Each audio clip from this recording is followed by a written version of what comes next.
उन्हीं की दया में हमें रहना है और हमेशा हमारे ऊपर दया रहेगी मालिक की। हमें शुक्रगुजार जरूर करना है। मालिक का शुक्र शुक्र, मालिक का दाता शुक्र शुक्र, हमें ऐसा करना है। तो यह घटना सुन के हमको भी बहुत ही मतलब सोचने और समझने की शक्ति मिली है कि हमें बाबा जी का कैसे शुक्र करना है और बाबा जी हमारे कितना साथ देते हैं, दिल से साथ देते हैं।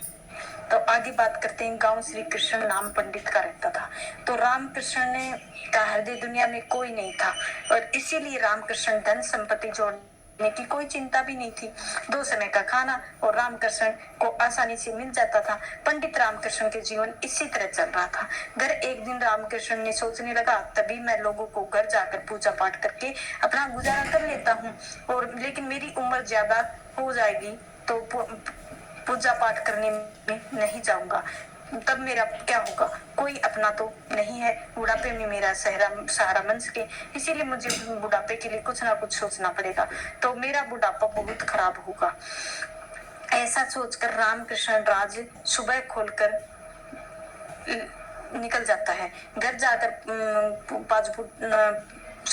पूजा पाठ करता है। बदले में यमजान है जो खुशी खुशी से घर ले आते हैं। एक दिन रामकृष्ण ने घर आकर देखा कि उनके पास काफी सामान इकट्ठा हो गया है।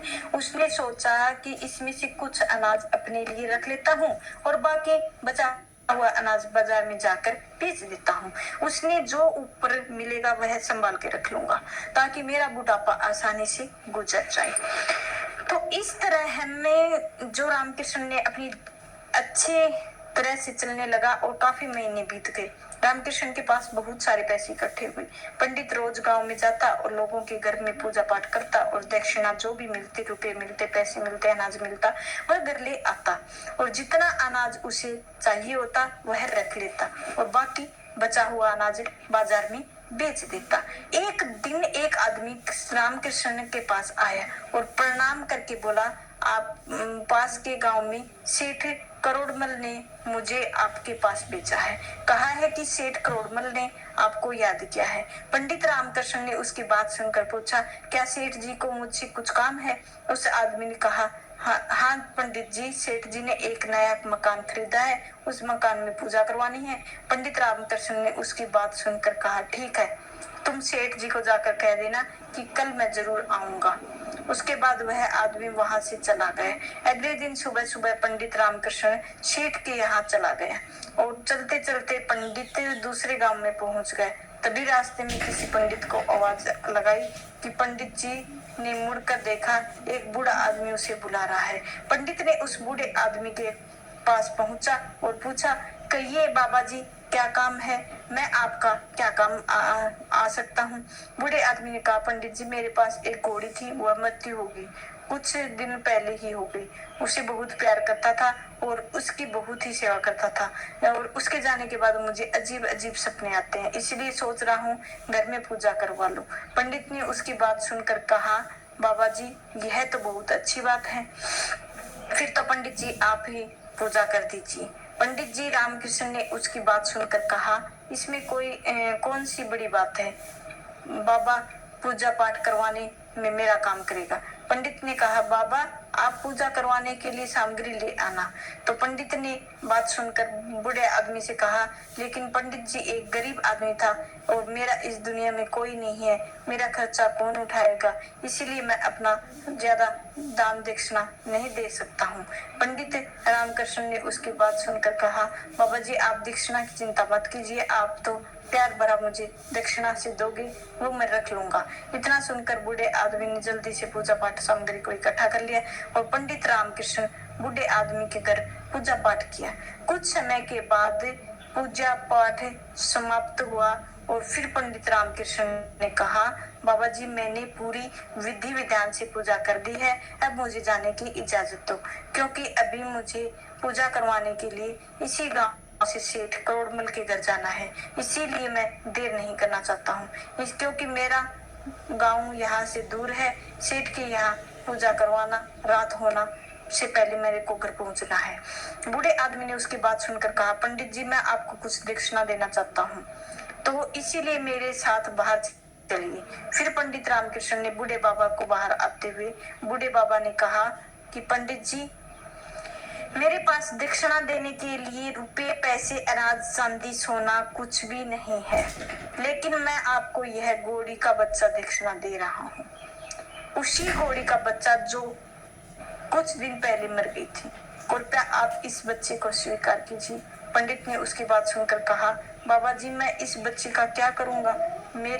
यह मेरे किसी काम का ही नहीं है। बूढ़े आदमी ने उसकी बात सुनकर कहा, पंडित जी, ऐसा मत कहिए। आप इस घोड़ी के बच्चे को ले जाइए और आपकी पलपस पर बड़ा करेंगे, और यह पाल पोस कर बड़ा करेंगे, बहुत काम आएगा।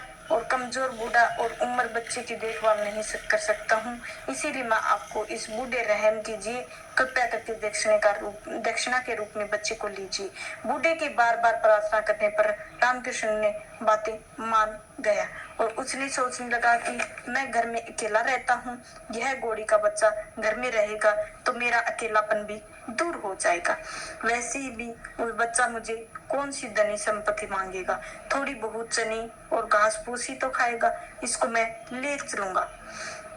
यह सोचकर पंडित रामकृष्ण बोला, ठीक है बाबा जी, मैं दक्षिणा के रूप में इस बच्चे को स्वीकार करता हूँ, लेकिन अभी मुझे सेठ करोड़मल के पास पूजा पाठ करवानी है, इसलिए मैं वापस जाता हूँ और बच्चे को आते हुए ले लूंगा। यह कहकर पंडित करोड़मल के घर चला गया। फिर शाम होने लगी और घोड़ी के बच्चे को लेकर अपने घर गांव में पहुंच गया। पंडित रामकृष्ण ने अब घोड़ी के बच्चे को पालन पोषण करने लगे। वह रोज घर से निकलकर पहले बच्चे के चारा देकर जाते थे, फिर शाम को आते ही कुछ किसी को घास फूस मंगवा कर ले आते थे।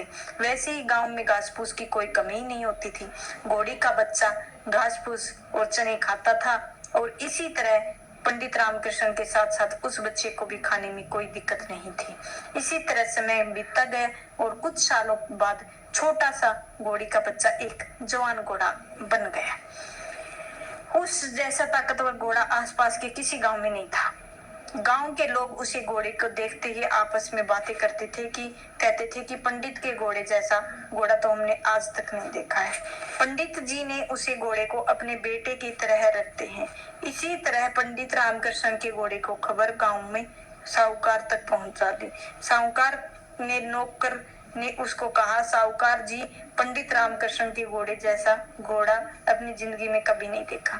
वह बहुत ही ताकतवर और साहूकार है। जब पता चला पंडित रामकृष्ण घोड़े जैसे गांव में पूरे राज्य में नहीं है, तो साहूकार ने पंडित से घोड़े खरीदने का निश्चय किया। साहूकार पंडित से घोड़े खरीदने के लिए चल पड़ा।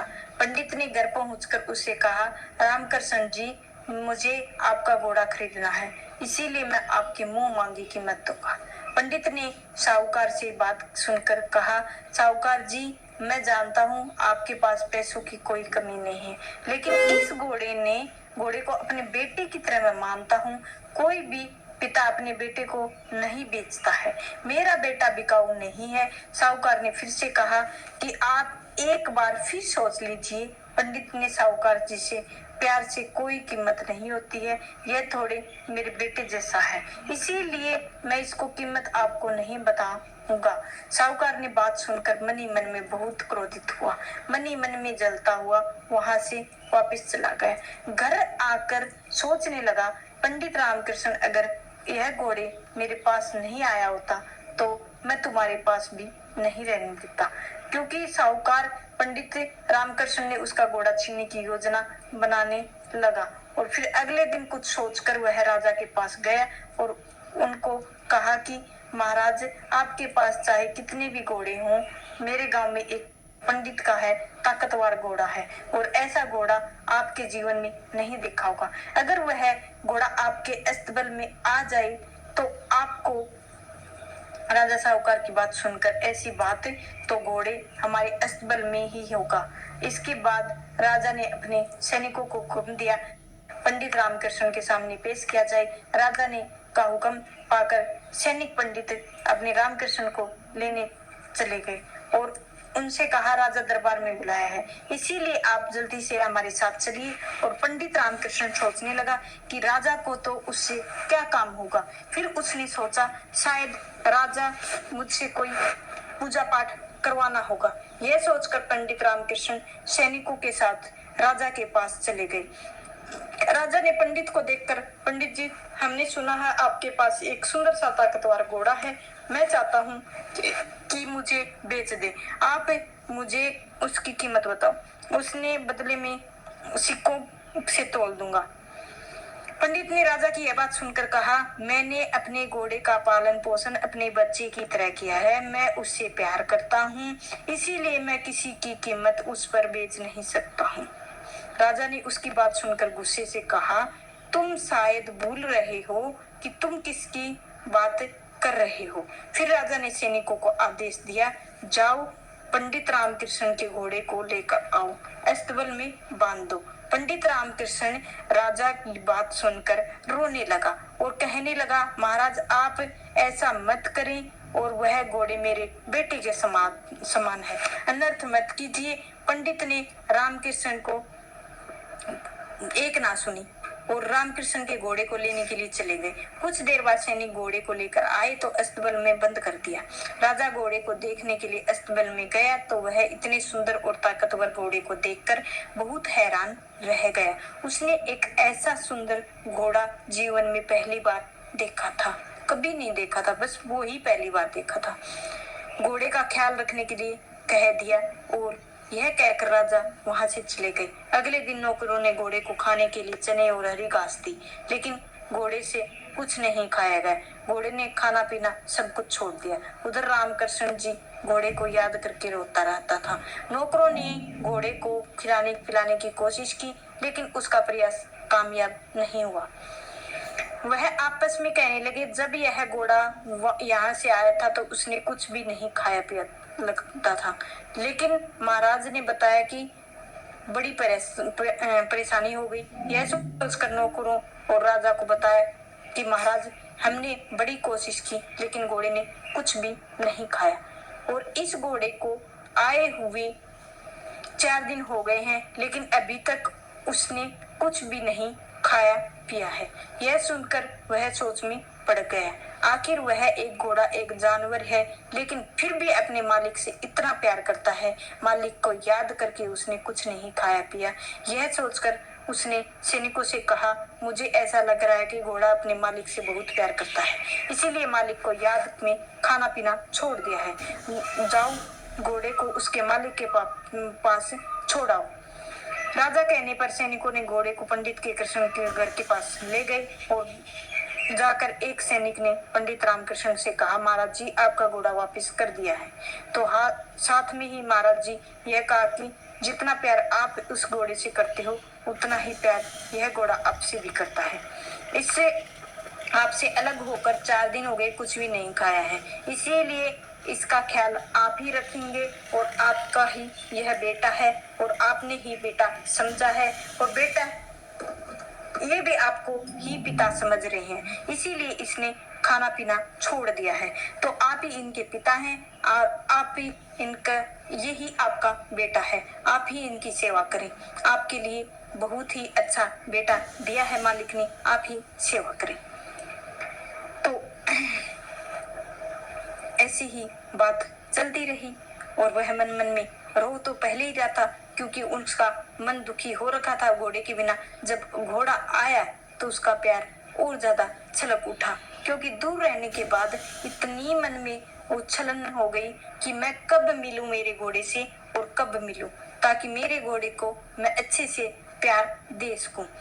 दूर दूर तक वह लोग आपस में बात कर रहे थे कि मैंने सुना राजा पंडित के घोड़े को वापस कर दिया है। जब दूसरे ने उनकी बात सुनकर कहा कि हाँ, मैंने भी सुना है, यह भी सुना है कि घोड़ा बहुत ही स्वामी भक्त है, अपने मालिक से बहुत प्यार करता है। उधर साहूकार को यह पता चला कि उसकी योजना फेल हो गई है और राजा ने घोड़े को वापस पंडित रामकृष्ण को दे दिया है, तो वह मन ही मन में रामकृष्ण की ओर चलने लगा। फिर कुछ समय बाद एक दिन रामकृष्ण ने घोड़े के पास बैठा हुआ था, और तभी रामकृष्ण ने एक आवाज सुनाई दी, मालिक आप मेरा इतना ख्याल रखते हैं और अपना बेटा मानते हैं, इसीलिए मैं आपकी मदद करना चाहता हूँ, मैं आपकी सभी परेशानियां खत्म करना चाहता हूँ। पंडित यह सुनकर चौंक गया, इधर उधर देखने लगा। वह हैरान था कि आवाज कहाँ से आ रही है, क्योंकि वहां उसके पास घोड़े के अलावा कोई नहीं था।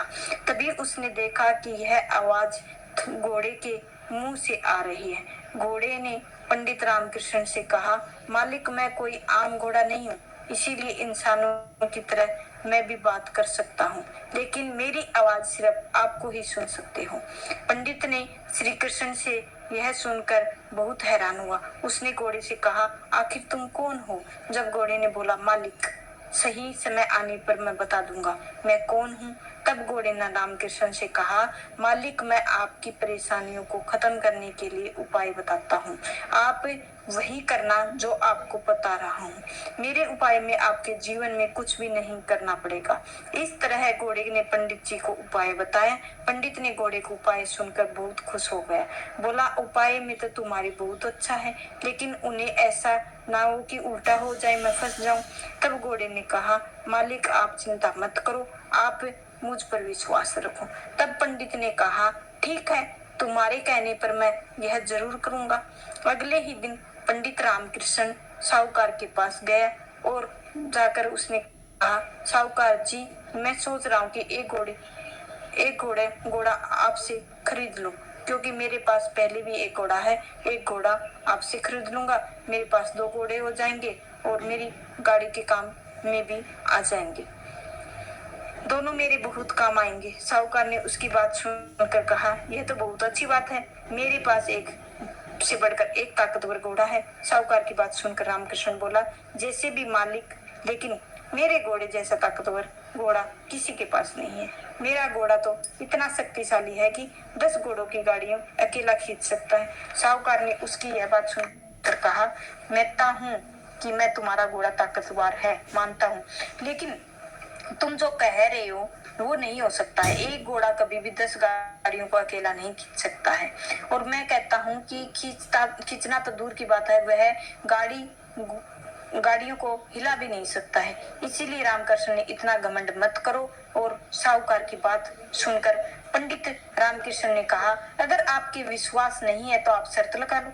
साहूकार ने जब यह बात सुनी तो सोचने लगा, पंडित तो खुद ही फंसने लगा है, तैयार है और दिमाग खराब हो गया है। आज अच्छा अवसर है, इसी जाल में फंसाकर मैं साहूकार से कहता हूँ, ठीक है। पंडित जी ने कहा, पंडित जी, तो फिर शर्त है, शर्त जीत जाते हो तो आप 5,000 सोने के सिक्के मैं दूंगा। अगर तुम 10 घोड़े गाड़ियों को ना खींच सके तो तुम शर्त हार जाओगे, 5,000 सोने के सिक्के आप दोगे। क्या तुम्हें शर्त मंजूर है? पंडित रामकृष्ण ने कहा, हाँ साहूकार जी, मुझे आपकी शर्त मंजूर है। कल पूरे गांव में के सामने मेरा घोड़ा मुझे शर्त जितवा देगा। फिर अगले दिन पूरे गांव में यह खबर चल गई। गांव के सभी लोग साहूकार की हवेली के बाहर इकट्ठे हो गए। वहां जमींदार 10 गाड़ियां एक दूसरे के जोड़ दी और फिर पंडित ने अपने घोड़े को लेकर आया और घोड़े को आगे वाला घोड़ा गाड़ी के बांध दिया। आगे लोग यह कारनामा देखने के लिए आ गए। आखिर शर्त पंडित जीतेगा या फिर साहूकार जीतेगा? तभी घोड़े ने गाड़ियों को खींचने के लिए अपनी ताकत लगाई तो फिर एक आश्चर्यजनक कमाल देखा। 10 घोड़े गाड़ियों को खींचकर आगे बढ़ता है और बहुत दूर तक खींच ले गया। फिर दोबारा से खींचा, वापस पुरानी जगह ले आया। करामात देखकर लोग हैरान रह गए तो घोड़े की वाह वाह करने लगे, कहने लगे, पंडित के घोड़े ने तो कमाल कर दिया। साहूकार शर्त हार चुका है, इसीलिए उसने दुखी होकर उत्सव के सामने 5,000 सोने के सिक्के भरा हुआ थैला रामकृष्ण को दे दिया। रामकृष्ण शर्त जीत गया, लेकिन साहूकार को पंडित के ऊपर बहुत ही गुस्सा आ रहा था। उसने अपने कुछ गुंडों को बुलाया और कहा, तुम सभी को 100 सोने के सिक्के दूंगा, बदले में तुम पंडित के घोड़े को मार डालो। पंडित ने गुंडों को यह सुनकर कहा कि आप चिंता मत करो, काम हो जाएगा, बस सोने के सिक्के तैयार रखना। यह कहकर वह पंडित के घोड़े को मारने के लिए घर गए, लेकिन वहां कुछ उल्टा ही हो गया। घोड़े ने सब गुंडों को मारकर घायल कर दिया। शोर सुनकर रामकृष्ण बाहर आया। उसने देखा बाहर कुछ गुंडों ने बेहोश पड़े हुए हैं। पंडित समझ गया घोड़े सबको अच्छा सबक सिखाया है। पंडित घोड़े को कहा, सच सच बताओ कि तुम कौन हो? तब घोड़े ने कहा, मालिक अगर आप मेरे बारे में जानना चाहते हो तो पहले एक छोटी सी कहानी सुनाता हूँ, उससे आपको पता चल जाएगा मैं कौन हूँ। जरा ध्यान से जरूर सुनना। फिर घोड़े ने कहा, मालिक आज मैं बहुत साल पहले एक छोटे से गांव चंदन का नाम का आदमी था। उसने एक बार खेतों के बीज डालने के लिए जमींदार से 100 रुपए का कर्जा लेकर बारिश न होने के कारण उसकी फसल खराब हो गई थी और काफी नुकसान हुआ। वह जमींदार को रुपए वापस नहीं कर पा रहा था क्योंकि परिस्थितियां कई बार इतनी कमजोर हो जाती हैं कि हम 1 रुपया भी नहीं दे पाते हैं। घर चलना मुश्किल हो जाता है। उसी के दौरान उसकी भी स्थिति ऐसी ही हो गई थी और उसी के कारण वह बहुत परेशान हो गया था।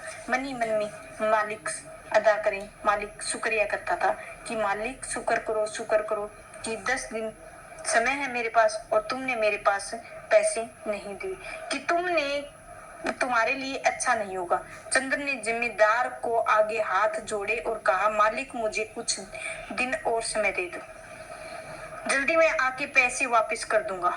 1 महीने के समय हो गया, दे दीजिए। चंदन ने कहने लगा। जमींदार ने उसे कहा, महीने का समय तो दे दिया और उसके बाद जमींदार ने कहाँ चला गया। चंद दिनों बाद बहुत परेशान था, समझ में नहीं आ रहा था कि वह क्या करे। इसी तरह बहुत दिन गुजर गए और महीना होने वाला था। चंदन ने सोचा जमींदार के पास पैसे देने का समय आ गया है। उसने सोचा कि अपनी भैंस को बेच देता हूँ।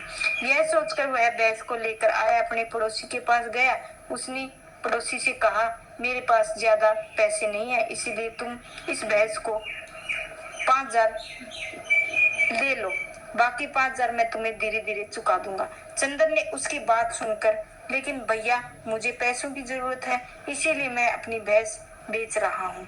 तब उसकी पड़ोसी ने कहा, फिर तुम अपनी भैंस को किसी को बेच दो, कोई सेठ साहूकार को, क्योंकि भैंस खरीदेगा और तुम तुरंत पैसे मिल जाएंगे। चंदन ने उसकी बात सुनकर कहा, भैया तुम कैसी बात कर रहे हो? अगर मैंने भैंस किसी को दे दूसरे को बेचना होता तो कब का बेच देता। तुम मेरे पड़ोसी हो, मेरी भैंस तुम्हारे यहाँ रहेगी, मुझे भी अच्छा लगेगा। और इसी के पड़ोसी के घर गया हूँ क्योंकि मेरे पास ज्यादा पैसे नहीं है, लेकिन तुम्हें पैसों की जरूरत है तो काम करो, मेरी पत्नी का एक सोने का कंगन है, तुम उसको ले लो, तुम्हारी मदद हो जाएगी। जरूर कर सकता हूँ। लेकिन चंदन कंगन के लेने से इनकार कर दिया। उसने कहा, भैया परेशान जरूर हूँ, लेकिन इतना समझता हूँ कि कंगन आपकी पत्नी की आखिरी निशानी है जिससे आपकी भावनाएं जुड़ी हुई हैं, इसीलिए आप परेशान मत हो। जब आपके पास पैसे आ जाएं तब आप मुझे बाकी पैसे दे देना। यह कहकर चंदन की भैंस और 5,000 लेकर जमींदार के पास चला गया और कहा, जमींदार जी 5,000 आप अभी लीजिए, बाकी के बचे हुए पैसे मैं आपको जल्दी दे दूंगा। यह सुनकर जमींदार को गुस्सा आ गया और बोला, मैं तुम्हें सिर्फ 3 दिन का समय देता हूँ, बाकी बचे हुए मुझे जल्दी चाहिए, वरना अपना घर जमींदार खो बैठोगे। चंदन जमींदार आगे गिड़गिड़ाया और जमींदार को भगा दिया। चंदन दुखी होकर अपने घर की तरफ चला गया। चंदन परेशान देखकर उसकी पत्नी को कारण पूछा। चंदन ने सब कुछ बता दिया। चंदन की पत्नी ने जब यह सुना तो उसने कहा कि अब अपने दोस्तों से भी आप पूछ ले, तुम मुझसे पैसा वापस क्यों नहीं मांगते हो? आपने तो मंगत राम को भी पिछले साल पैसे दिए थे। चंदन ने उसकी बात सुनकर कहा, माना मैंने पिछले साल दिए थे, कर्ज के तौर पर दिए थे, लेकिन अगर उसने मेरी जान बचाई है तो मैं आज जिंदा हूँ। वैसे ही उसने खुद कहा है कि तुम्हारे 1 साल में वापस कर दूंगा। उसकी पत्नी ने कहा कि आपको कह रही हूँ 1 साल बीत गया है, आप उसके पास से एक बार भी नहीं गए हैं।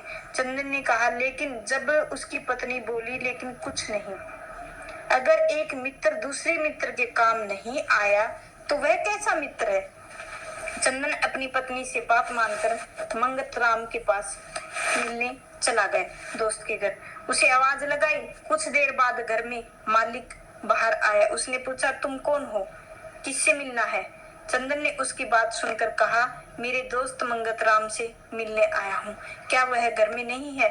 अब घर के मालिक ने कहा, मैं किसी मंगतराम को नहीं जानता हूँ। इस घर में मालिक में हूँ और मंगतराम नहीं है यहाँ, इसीलिए अब यहाँ से दफा हो जाओ। चंदन ने उसकी बात सुनकर, मैं यहाँ आपसे लड़ने के लिए नहीं आया हूँ, मैं तो सिर्फ पूछ रहा हूँ। लेकिन घर के मालिक उसकी पूरी बात नहीं सुनी। उसने कहा कि चंदन दुखी मन से दूर चला गया और रास्ते में सोचने लगा, आखिर मेरे दोस्त कहाँ चला गए। अगर उसने मेरे पैसे नहीं देने थे, कम से कम एक बार मेरे सामने आ तो जाता। लेकिन फिर उसके दिमाग में ख्याल आया, नहीं, वह ऐसा नहीं कर सकता है। वह परेशान हुआ होगा, वापस अपने घर की तरफ चला गया होगा। रास्ते में वह सोच रहा था, वह आदमी कौन था, मेरे दोस्त के घर बाहर आया था। उसने निश्चय किया और उसके बारे में पता करके जरूर रहेगा। यह सोचकर अपने घर लौट आया। घर आकर उसने अपनी पत्नी को सारी बात बताई। चंदन के जाने के बाद वह आदमी जिम्मेदार के पास पहुंचा और बोला, जिम्मेदार जी, एक व्यक्ति था, वह मंगतराम के बारे में पूछ रहा था, कह रहा था मंगतराम उसका दोस्त है। जमींदार ने उसकी बात सुनकर कहा कि तुमने उसे जाने क्यों दिया। अगर वह व्यक्ति राजा के पास चला गया तो सारी पोल खुल जाएगी, इसीलिए जल्दी से उस आदमी का पता करो और वह भी वही हाल में करो और मंगतराम ने ढूंढ के लाओ। तो ऐसे ही वह सोचता रहा, कहीं राजा के पास बात चली ना जाए। तो वो उतावली हो गई। उतावले में जल्दी में घर से गई और ढूंढने लग गई किधर है उनका घर। ढूंढते थक गई। फिर उनने सोचा और ढूंढ लेते हैं थोड़ा, क्या पता मिल ही जाए। तो ऐसे सोचते सोचते रह गई। चल रहे हैं और उन्होंने पता भी नहीं लिया कि कौन सा घर है। नाम भी जल्दी से नहीं पूछा, जो बता दिया वो सुन लिया था।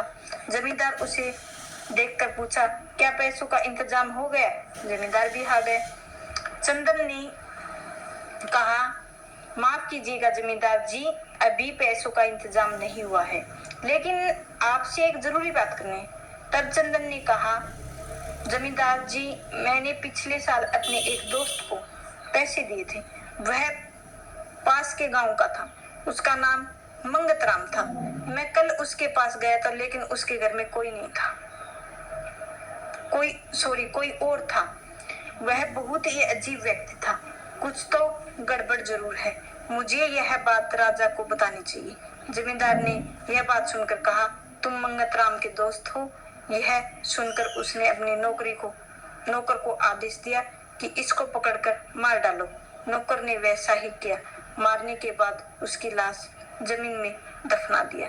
शाम होने तक चंदन घर नहीं आया तो उसकी पत्नी परेशान हो गई। अपने पति की खोज करी थी, जमींदार घर नहीं पहुंचा।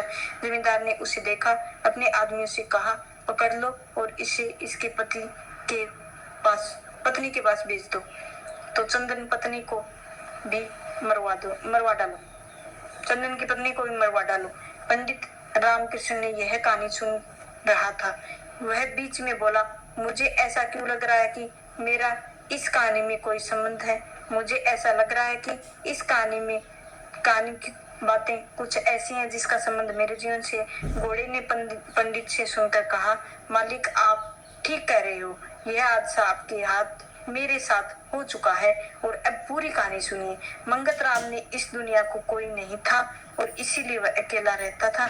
उसके घर जिम्मेदार की नजर थी और इसीलिए जिम्मेदार मंगतराम को सारी संपत्ति हड़प कर मार डाला और उसकी लाश जमीन में दबा डाला। समय के हिसाब से देखो, मैं मरकर घोड़ा बना और फिर तुम फिर से इंसान बने और मुझे कुछ याद आ रहा है। तुम सब कुछ भूल गए हो। पूर्व जन्म में तुम्हारा वही दोस्त हूँ जिसका नाम मंगतराम था। तुम्हारा नाम चंदन था। वह सेठ जिसे तुम शर्त जीत गए थे और सेठ उस जमींदार का बेटा था। घोड़े की बात सुनकर रामकृष्ण बोला, दोस्त, मैं कुछ भी नहीं भूला हूँ, मुझे अब भी सब कुछ याद आ रहा है। यह कहकर पंडित ने घोड़े को गले लगा लिया। दोनों की आंखों में आंसू आने लगे। घोड़े ने कहा, अब समय आ चुका है अपना हिसाब लेने का। उस दुष्ट जिम्मेदार ने कई लोगों की हत्या करके उसकी संपत्ति लूट लिया था। जिस पाप की कमाई साहूकार अभी सुख में भोग रहे हैं, वह जिम्मेदार जालिम कुर था और वैसा ही उसका बेटा भी है। बाप बेटे दोनों को एक जैसी ही है। गुंडेकार साहूकारों ने भेजा और रामकृष्ण ने उन गुंडों को रस्सी से बांध लिया और फिर घोड़े रामकृष्ण को कहा, मित्र मेरी एक बात ध्यान से सुनो। सेठ की एक बेटी है, उसका स्नेना नाम है।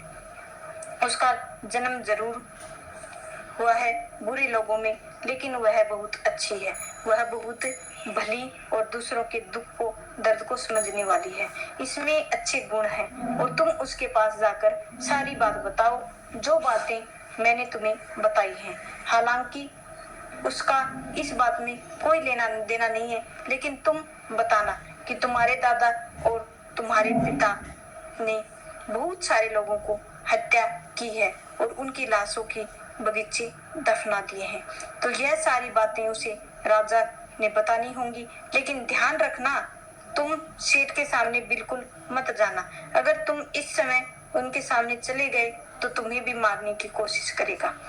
घोड़े ने यह बात सुनकर पंडित से कहा, लेकिन यह तुम कर सकते हो? घोड़े ने पंडित की बात सुनकर कहा, सुनैना अगर यह बात राजा को बताती तो अच्छा रहता, इसीलिए तो मैंने कहा है कि तुम वही करो। जो घोड़े की बात मानकर पंडित अगले दिन सेठ के घर चला जाता है और सुनैना बगीचे में अकेली बैठी हुई थी और सुनैना माँ के बचपन में ही मर गई थी। हालांकि सुनैना ने यह जान तो वह बच सकती थी, लेकिन इनका इलाज जानबूझकर उनके पिता ने नहीं करवाया था। इसीलिए सुनैना की माँ की मृत्यु हो गई। सेठ ने तुरंत शादी दूसरी कर ली थी। सौतेली माँ बचपन से ही सुनैना के साथ बहुत मानती थी, लेकिन सुनैना जब पंडित को आने हुए देखा तो पूछा, पंडित जी आने का हुआ है? पिताजी ने उस समय घर पर भी नहीं थे। पंडित सुनैना की बात सुनकर कहा कि तुम्हारे पिताजी से कुछ तुमसे मिलना था, तुम्हें कुछ बताना चाहता हूँ। सुनैना कहा, हाँ बताइए क्या बताना चाहते हैं? फिर पंडित ने सारी बात सुनैना को बताई। सारी बात सुनकर बाद में सुनैना ने कहा, पंडित जी मैं आपकी बातों पर विश्वास करके राजा से बात करती हूँ। लेकिन अगर बात झूठी निकली तो राजा आपका नाम बता दूंगी। अगर सच में निकली तो पिताजी आपके कर्मों का फल जरूर मिलेगा। अगले दिन सुनैना ने राजा के पास जाकर सारी बात बताई। राजा ने यह बात सुनकर मंत्री और सैनिकों को साथ लेकर सेठ के बगीचे में आता है। वहीं की जमीन को खुदवा देता है और जमीन में खुदवाकर उसके नीचे से इंसानी कंगाल निकलवाकर यह देखकर उसी मंत्री के आदेश दिया कि साहूकार को पकड़कर राज दरबार में पेश किया जाए। उसके साहूकार को पकड़कर राज दरबार में लाया जाए। फिर राजा ने उसे मृत्यु दंड की सजा सुनवाई। उसकी सारी संपत्ति गरीबों में बांट दिया गया और राजा को पंडित रामकृष्ण ने दरबार में बुलाया और सुनैना की शादी अपने बेटे से कर दी। और साहूकार की पत्नी ने भी अपने पति के साथ मिलकर बहुत बुरे कर्म किए थे। इसीलिए राजा ने सुनैना की माँ को जेल में बंद कर दिया। पंडित रामकृष्ण ने दरबार में बुलाकर अपनी गलती के लिए माफी मांगी और उस एक गांव में बहुत सारा धन इनाम के तौर पर दे दिया। तो आपको यह सत्संग कैसा लगा जरूर बताएं। कमेंट में राधा स्वामी जरूर करें और चैनल को लाइक जरूर करें। आपका दिल से शुक्रिया होगा। राधा स्वामी जी। राधा